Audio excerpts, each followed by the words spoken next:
ડીસાની રાજપુર પેકેન્દ્ર શાળામાં બક્ષરા જેવી ઘટના સામે આવતા ચકચાર મચી। ડીસાની રાજપુર પેકેન્દ્ર શાળામાં બક્ષરા જેવી ઘટના બનતા ચકચાર। 6 થી 7 જેટલા વિદ્યાર્થીઓએ મોબાઈલના ગેમના રવાડે ચડી હાથ પર કાપા માર્યા।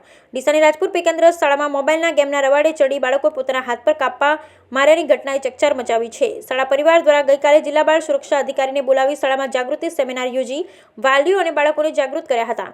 જોકે શાળાના 6 થી 8 જેટલા બાળકોએ મોબાઈલ ગેમના રવાડે ચડી પોતાના હાથ પર કાપા મારી ઘટનાથી ચકચાર મચી જતી હતી। આજે ડીસા શહેર પોલીસ સ્ટાફ પણ શાળામાં આવી પહોંચ્યો હતો। શાળાના આચાર્યએ જણાવ્યું કે આ ઘટના 1-2 દિવસ અગાઉની છે, જ્યાં અમે 2-3 વિદ્યાર્થીઓના હાથમાં કાપા જોતા તેઓને પૂછપરછ કરતા વિદ્યાર્થીઓએ મોબાઈલ ગેમના સહારે એકબીજાને સોગંદ આપી આ કાપા મરાવ્યા હોવાનું જણાવ્યું હતું। જોકે બીજા દિવસે પેપરમાં બક્ષરાની ઘટના આવતા અમે આ બાબતે ચિંતા વ્યક્ત કરી તાત્કાલિક ટીપીઓને જાણ કરી તેમજ જિલ્લા બાળ સુરક્ષા અધિકારી બોલાવી વાલીને વિદ્યાર્થીઓ સાથે કાઉન્સેલિંગ કરાવ્યું। હાથ પર કાપા મારવાની ઘટના બાદ બાળકોના તમામ સ્વાસ્થ્ય સ્વસ્થ છે, પરંતુ અત્યારે ઇસ્યુ બનતા શાળાએ આવ્યા નથી। Bureau report ભરઠક્કર। ઓકે સાહેબ, આપનું નામ? શ્રવણ અન્નાવાડિયા, આ પ્રિન્સિપાલ સ્કૂલ, અમારી સરકારી પ્રાથમિક શાળા છે। કેટલાક દિવસ પહેલાં 1-2 બાળકોના હાથ ઉપર થોડુંક સામાન્ય એવું જોવામાં આવ્યું, સામાન્ય પેલા બ્લેડના કસરકા જેવું, એટલે અમે એને બહુ લાઇટલી લીધું કે ભાઈ વાતમાં કશું છે નહીં।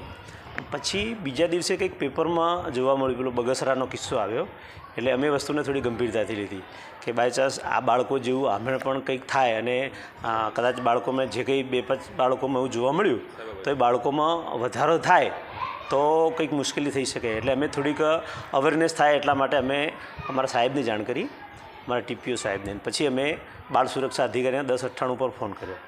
અમે એવું વિચાર્યું કે ભાઈ આ વસ્તુ આટલેથી જ અટકી જાય અને કોઈ વધારો ન થાય એટલા માટે અમે એમને માર્ગદર્શન માટે, અવેરનેસ માટે અને એનું કાઉન્સેલિંગ માટેને અમને ગઈકાલે એની એક મિટિંગ રાખી।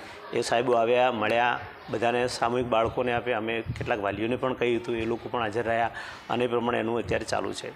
એ લોકો એવું સંશોધન કરે છે કે બાળકો ઉપર મનોવૈજ્ઞાનિક કોઈ અસર છે, કોઈના કંઈ કહેવાથી વાત છે।